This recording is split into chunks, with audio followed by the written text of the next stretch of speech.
আসসালামু আলাইকুম, সবাই কেমন আছেন? আলহামদুলিল্লাহ, আশা করি সবাই ভালো আছেন। আল্লাহর রহমতে আমিও ভালো আছি। সবাইকে জুম্মা মোবারক।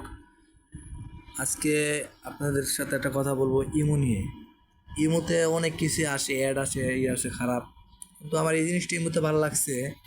ইমোতে দেখেন আমাদের ইসলামের কত সুন্দর একটা কোরআন তেলাওয়াত, নবীজির বর্ণনা ইত্যাদি যা আছে সবই এই যে আপনি দেখেন, এটাতে ঢুকলে দেখতে পারবেন। পরে এই যে এইসব এর তো ঢুকবেন, ঢুকার পর আপনি লিখতে পারবেন, যে কোনো জিনিস থেকে আপনি আনতে পারবেন। এই যে আমি সাধারণ কোরআন তেলাওয়াত লিখলাম। হ্যাঁ, কোরআন তেলাওয়াত লেখার পরে দেখেন এই যে বাংলা অনুবাদ সহ কোরআন তেলাওয়াত আছে। আপনাদেরকে একটা করে শুনে দেখাই। এটা অনেক বড় সূরা, এই ছোট এটিতে শোনাই দেবে। হ্যাঁ, সামনে সূরা ফাতিহা শোনাই দেবে। হ্যাঁ, بسم الله الرحمن الرحيم দয়াময় পরম দয়ালু আল্লাহর নামে আলহামদুলিল্লাহি রাব্বিল আলামিন অনেক সূরা এখানে আছে, তো এই সব বাংলা অনুবাদ সহ।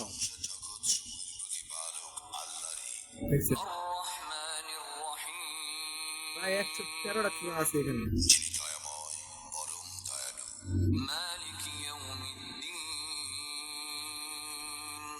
কর্মফল দিবসের মালিক ইসলাম ও إياك نعبد وإياك অনেক সুন্দর نستعين সব হাদিস। আমরা শুধু তোমারই ইবাদত করি, শুধু তোমারই সাহায্য প্রার্থনা করি। اهدنا الصراط المستقيم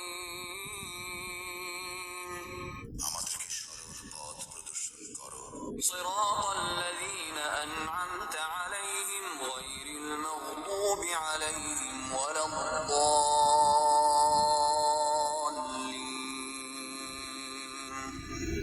তাহাদের পথ যাহাদেরকে তুমি অনুগ্রহ দান করিয়াছ, তাহাদের পথ নহে যাহারা ক্রোধ নিপতিত ও পথভ্রষ্ট। আমি আপনাদেরকে সাধারণ বোঝানোর জন্য এক সূরা ফাতিহাটা শোনাইলাম। হ্যাঁ, আরো দেখতে পারবেন আপনি এখানে। এই যে নবীজির হাদিস, 40টি হাদিস এখানে আপনি পাইবেন। আরো অনেক কিছু আছে। আপনারা এই যে এখানে দেখবেন আপনার অডিও কোরআন বাংলা অনুবাদ ছাড়া এই কোরআন তেলাওয়াত আছে এখানে। এই যে এইসব বাংলা অনুবাদ ছাড়া।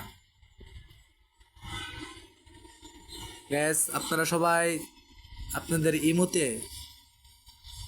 ইমোতে অবশ্যই ট্রাই করে দেখবেন আপনাদের ইমোতে আছে কি নাই। না থাকলে অবশ্যই ইমোটা আপডেট দিয়ে দিবেন। আপডেট দেওয়ার পরে অবশ্যই পাবেন।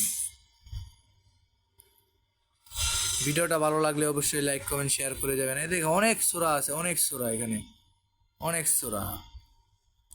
সূরার অভাব নাই।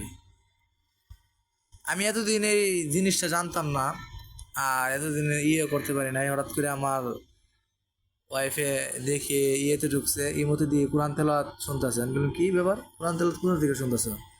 পরে সে বললো ইমুত থেকে। আমি বলছি ইমুত থেকে কোরআন তেলাওয়াত কোথা থেকে আসে? পরে আমি গাড়াগাড়ি করার পরে দেখলাম ইমুতে এই জায়গায় কোরআন তেলাওয়াত আছে। অনেক কিছুই আছে এখানে, আরো অনেক কিছু আছে যে এটি মনে করেন এটি না দেখাই ভালো। হ্যাঁ, আর এটা রাইট, এটি না দেখাই ভালো। হ্যাঁ, এখানে দেখেন, যে জানেন অবশ্যই কমেন্ট বক্সে জানাবেন। আর আমার ফেসবুক পেজটাকে অবশ্যই সবাই একটু ফলো দিয়ে রাখবেন। আল্লাহ হাফেজ।